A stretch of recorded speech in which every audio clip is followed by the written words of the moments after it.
Hello students, आज की इस वीडियो में हम लोग करने जा रहे हैं कॉम्प्लेक्स एक्सपोनेंशियल फंक्शन। यहाँ पर इंजीनियरिंग के हिसाब से कॉम्प्लेक्स एक्सपोनेंशियल फंक्शन को हम देखेंगे। Exponential function of complex variable, इस तरह से भी कई बार टॉपिक दिया रहता है ये। अब आप देखिए, लेट से मेरे पास एक वेरिएबल है x, ठीक है। इसका एक्सपोनेंशियल क्या होता है? अगर मैं कहूँ x e⁻x में रख दूँ तो ये एक्सपोनेंशियल फंक्शन हो गया x का, जो कि अगर आप देखेंगे 1 + x, इसको हम लोग सिर्फ एक्सपेंड कर रहे हैं यहाँ पर 2 फैक्टोरियल प्लस ये ज़्यादा जाएगा xn/n फैक्टोरियल। अब मैं कहूँ कि कॉम्प्लेक्स नंबर है ये, x ना रियल नंबर ना होके कॉम्प्लेक्स है, तो इट्स वेरी सिंपल कि हम कह सकते हैं इस तरह से हम एक एक्सपोनेंशियल जो है फंक्शन लिख सकते हैं एक कॉम्प्लेक्स वेरिएबल के लिए। ये बहुत ही सिंपल और नीश रिप्रेजेंटेशन है। वीडियो आगे स्टार्ट करने से पहले मैं रिक्वेस्ट करना चाहूँगा, आप प्लीज़ चैनल को सब्सक्राइब कर लो, क्योंकि ये चैनल आपके बहुत ज़्यादा काम आने वाला है। बाकी की हमारी प्लेलिस्ट जाके देख लीजिए, डिस्क्रिप्शन बॉक्स में देखोगे तो और आगे के आपको वीडियोस मिल जाएंगे, जिससे कि आप पूरी सीरीज़ देख सकते हैं इंजीनियरिंग मैथमेटिक्स की। अब ये तो बहुत बेसिक डिस्कशन हो गया। अब एक और तरह से रिप्रेजेंटेशन देखते हैं इस टॉपिक से। अगर आप इंजीनियरिंग के स्टूडेंट्स हैं, नॉट बीएससी स्टूडेंट्स, तो यहाँ से न्यूमेरिकल आने का कोई भी चांस नहीं होता है। सिर्फ आपको जो मैं इस वीडियो में बताऊँगा रिप्रेजेंटेशन, जो छोटी मोटी प्रॉपर्टीज़ हैं, यूलर फार्मूला, बस ज़्यादा से ज़्यादा वही आने का चांस है। उसके अलावा कुछ आने का चांस नहीं है। इवन 1% प्रोबेबिलिटी भी नहीं है कि इससे न्यूमेरिकल आ जाए, नॉट इवन 1% प्रोबेबिलिटी, ठीक है।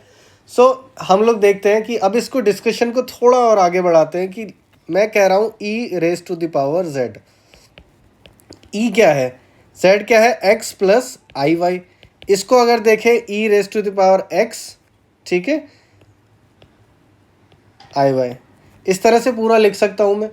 अब यहाँ पर एक चीज़ आप देखिए कि ये जो है, this can be written as cos y i sin y। अब ये कैसे आया मैं आपको बताता हूँ कैसे आया। तो लेट से हम लोग क्या करेंगे कि पुट कर दो आप x को 0, ठीक है, एंड आप देखो तो यहाँ पर आ गया e i y। So basically e⁻0 is 1 only, ठीक है। तो दिस विल बी 1 + iy, जो मैंने यहाँ पे एक्सपेंशन किया है वैसे ही एक्सपेंशन।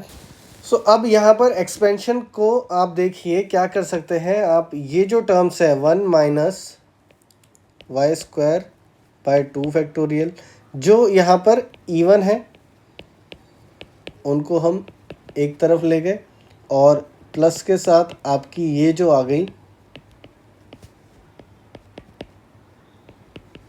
ये ऑड वाली टर्म्स इधर आ गई। अब this is nothing but expansion of cos y, and this is nothing but expansion of sin y, ठीक है। तो अब अगर आप देखो जो मेरा ओरिजिनल एक्सप्रेशन था, तो इसमें मैं कह सकता हूँ e⁻x cos y + i sin y।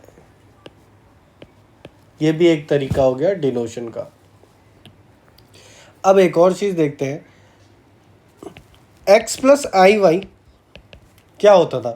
वो होता था r cos theta + i sin theta. तो कोई भी जो कि एक कॉम्प्लेक्स नंबर है उसको हम पोलर फॉर्म में इसी तरह से लिखते हैं। अब cos theta + i sin theta मुझे दिख रहा है cos x + i sin cos y + i sin y जैसा दिख रहा। नाउ अब आप देखो ये बना किस फैक्टर से है, ये बना है e⁻i y से।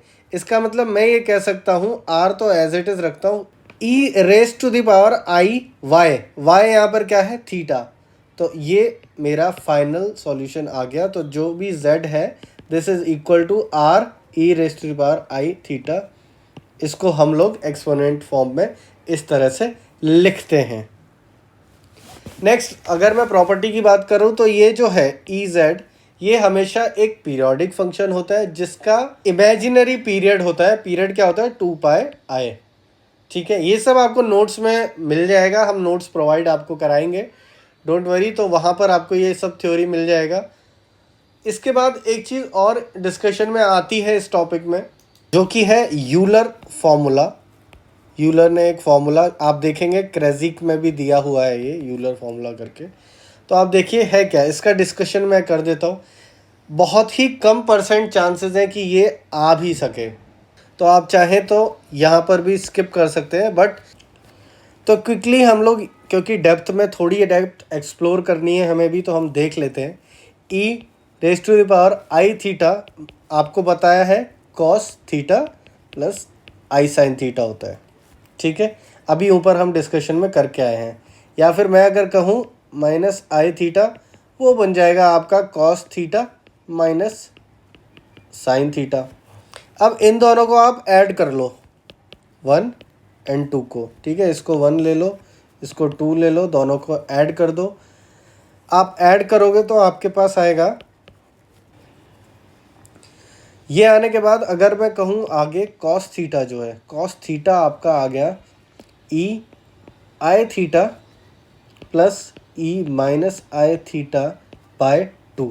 ठीक है, अब सिमिलरली आप जब सब्ट्रैक्ट करेंगे, सब्ट्रैक्ट कर लो इक्वेशन 2 फ्रॉम 1, ये करोगे तो आपके पास साइन थीटा आ जाएगा। साइन थीटा आपका आएगा 1/2i e⁻i theta plus e⁻i theta. अब साइन बाय कॉस आपका tan थीटा होता है। दोनों का रेशियो करके जब आप निकालोगे तो वो आपका कुछ इस तरह से फाइनल आ जाएगा।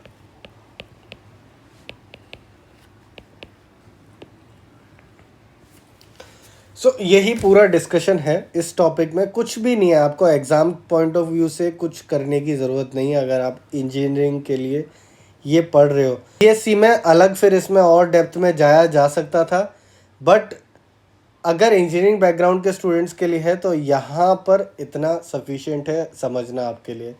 इसके बाद नेक्स्ट वीडियोस में भी हम इसी तरह के आपके फंक्शंस पढ़ेंगे, जैसे कि अगले हो गए हमारे ट्रिग्नोमेट्रिक फंक्शन, उसके बाद हाइपरबोलिक, वहाँ थोड़ा सा ज़्यादा है कि क्वेश्चन वहाँ से आते हैं। उसके बाद लॉगैरिथमिक फंक्शन भी है, तो वो चीज़ें आपको और डेप्थ में पढ़नी पड़ेंगी, वहाँ से न्यूमेरिकल भी मैं आपको कराऊंगा। इस टॉपिक में इतना ही। आई होप आपको ये वीडियो अच्छा लगा हो। Thanks for watching. Hare Krishna.